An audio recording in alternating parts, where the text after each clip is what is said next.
এমনি ডাক আছে, ও ইব্রাহিম পয়গম্বর, তুমি কি আমার বিধান বলে গিয়েছো?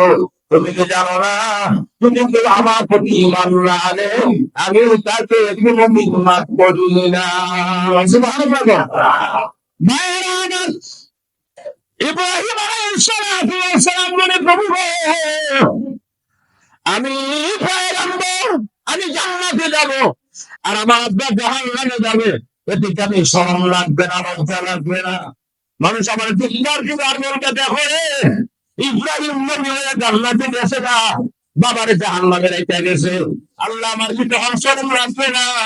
এমনি আল্লাহ রাব্বুল আলামিন জানায়া দিলেন, ইব্রাহিম পয়গম্বর, তোমার আব্বাকে আমি জাহান্নামে নিব, এটা শেষ নয়।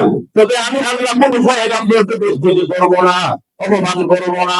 কেমনে আল্লাহ জাহান্নামে দিলে তোমার আব্বা অপমান হবে, আমি বেইজ্জতি হব, এটা কেমনে সম্ভব? আল্লাহ আল্লাহ বলে, ইব্রাহিম পয়গম্বর, আমি আল্লাহ সব পারি, রাত্রকে দিন বানাইতে পারি, দিনকে রাত্র বানাইতে সময় লাগে না।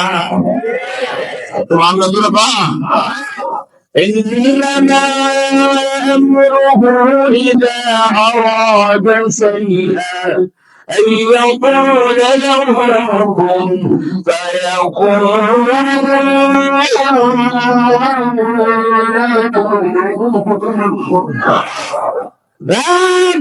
আমি আল্লাহ ইচ্ছা যদি করে, কোন কিছু ইচ্ছা করে নিবে বলে আমি আল্লাহ কোন হয়ে যাও, আর কোন অসুবিধা নাই, সঙ্গে সঙ্গে হয়ে যায়, কোন বই হয়ে যায়, পায়া কোন হয়ে যায়।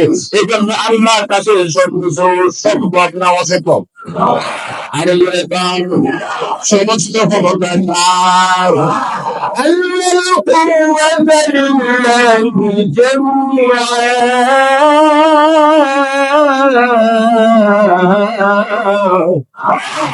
আল্লাহ বলেন সমস্ত ক্ষমতার মালিক একমাত্র আমি আল্লাহ, আমি সব পারি।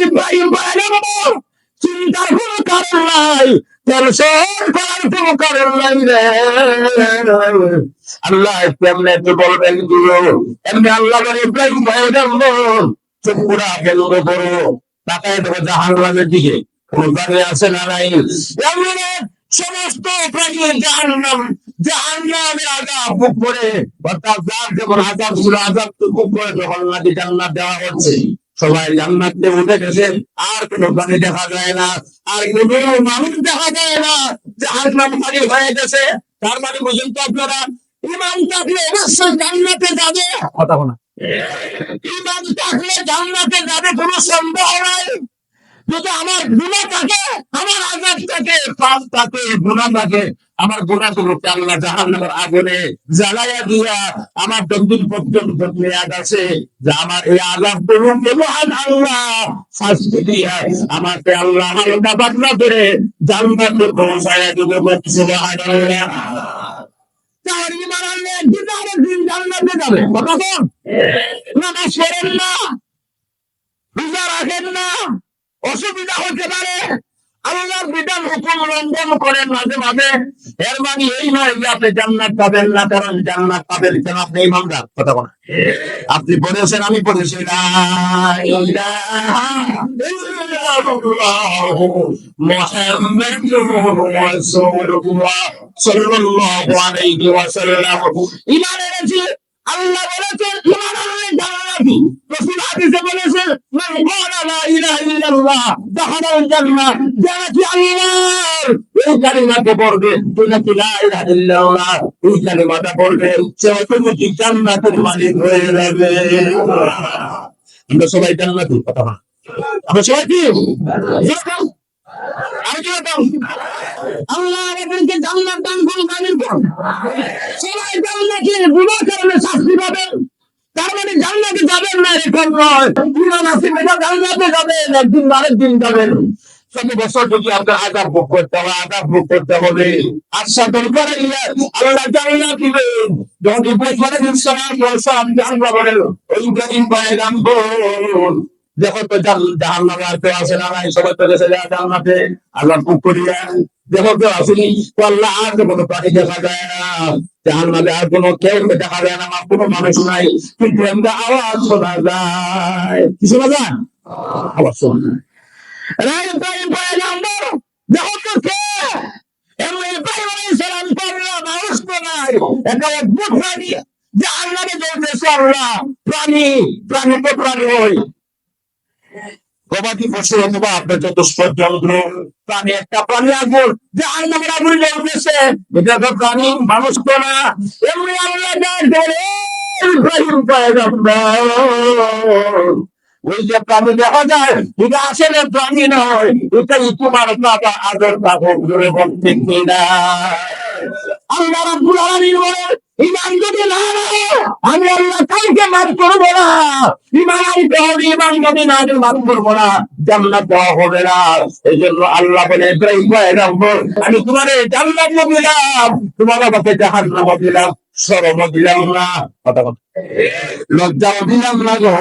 তোমার আব্বার চেহারা যদি আমি বাসমান করে দিতাম, প্রকাশ করে দিতাম, মানুষ আপনাকে বিশ্বাস দিত আর বলতো ইব্রাহিম পয়গম্বর জান্নাতে গেছে, বাবা জাহান্নামে গেছে, এটা কেমন ধর্ম? এই জন্য আমি আল্লাহ রাব্বুল আলামিন সিস্টেম করে দিলাম। তাহলে আমার কথার বোঝার উদ্দেশ্য হলো, ঈমান যদি আনে একদিন আর একদিন জান্নাতে যাবে, ঈমান যদি না আনে জিন্দেগিতে কোনোদিন জান্নাতে যাবে না। কথা বলতে ঠিক না? এই জন্য রাসূলের চাচা আবু তালিব কত মায়া করছে, মহব্বত করছে।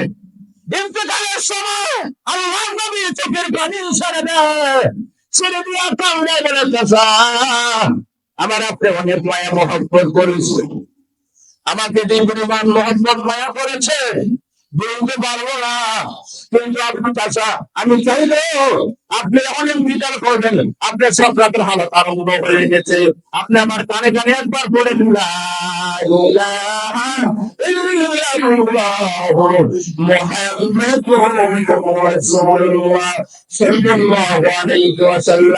এই কথার আমার কানে কানে বলেন। এমনি আবু তালিব বলে, বাপু জানে মরার শেষ মুহূর্তে, জীবনের শেষ মুহূর্তে আমার বাপ দাদার ধর্মে কাজে লাগাইতে চাই না। আমি শুনে একটা সাহস ছিল, যদি আমি একটা আমার কানে কানে একবার শুধু ঈমান আনবো, কিয়ামতের মাঠে আমার চাচাকে সুপারিশ করে জান্নাত যাবে। কারণ আমার কাছে ঈমান আনছে আল্লাহ, আল্লাহর সাথে আমি এরকম ভাবে জিয়ারত উপরের মতো জিয়ারত করে আমার চাচারে জান্নাত দিয়ে যাবো। ঈমান আনে নাই, আমি চাচার জন্য দোয়া করতে পারবো না। ঈমান যদি না আনে, ঈমান যদি না থাকে তার জন্য জান্নাতের দোয়া করা যাবে না। কথা কথা ঈমান যদি না থাকে, কাফের যদি হয়, কাফের জন্য জান্নাতের দোয়া করা যাবে না। ঠিক তেমনি ভাবে আমাদের দেশে যদি কেউ যত বড় নেতাই মারা যায়, যত বড় কথাশালী মারা যায়, যদি ঈমান না থাকে তার জন্য সেরকম দোয়া করা যাবে না। কথা পরিষ্কার হয়েছে? পরিষ্কার হয়েছে? এই জন্য আমরা বুদ্ধিশীল দোয়া করতে হবে, তার জন্য পূজা করতে হবে, বুদ্ধিশীল করতে হবে। কথা বলতে কিনা? এই জন্য আসল ভাই আমার, আমরা এই কথাগুলো বললাম সংক্ষিপ্ত সময়ে, কিছু আপনার মজার কিছু কথা আপনাদেরকে উপস্থাপন করলাম। এই কথাগুলো আল্লাহ পাক আমাদেরকে বোঝার, আমল করার, আল্লাহ পাক আমাদেরকে যেন ইহুদিদেরকে যেন আমাদেরকে আল্লাহ ধরে রাখার, ইহুদিদেরকে যেন আমাদেরকে সম্পূর্ণ করার প্রফেসর প্রাণী করেন। ইহুদিরা আমাদের বন্ধু হতে পারে, নাসারা বন্ধু হতে পারে, আমাদের বন্ধুকে কথা না। ইমানদার আর বন্ধু, আপনি আমার বন্ধু, আমি আপনার বন্ধু, কেন? আমরা ঈমান আনছি, কথা বলা, আমরা জাতি ভাই, ইমানি ভাই, ইমানি ভাই হিসেবে আমরা সবাই একজন একজনের বন্ধু। তারা যেমন নাসারা ইহুদি একে একে বন্ধু, মুসলমান মূল্য সহযোগিতা করে না, আমাদের মতো দরকার। এরা মরে যান, রসূল বলেছেন ইহুদিরা শত্রু, নাসারা শত্রু, এরা মরে যান, যদি মুসলমান ভাই ঠিক আছে কথা বলতে কিনা। আল্লাহ পাক আমরা সবাই এই কথা করে বুঝার মানার আমল করার তৌফিক দান করুন। আমি আজকে কয়েক মিনিট আগে শেষ করলাম, 2-3 মিনিট আগে শেষ করলাম। কেন? আমাদের কমিশনার সাহেব আসছে, কথা বলবে, আমার আগে জানা যাচ্ছে।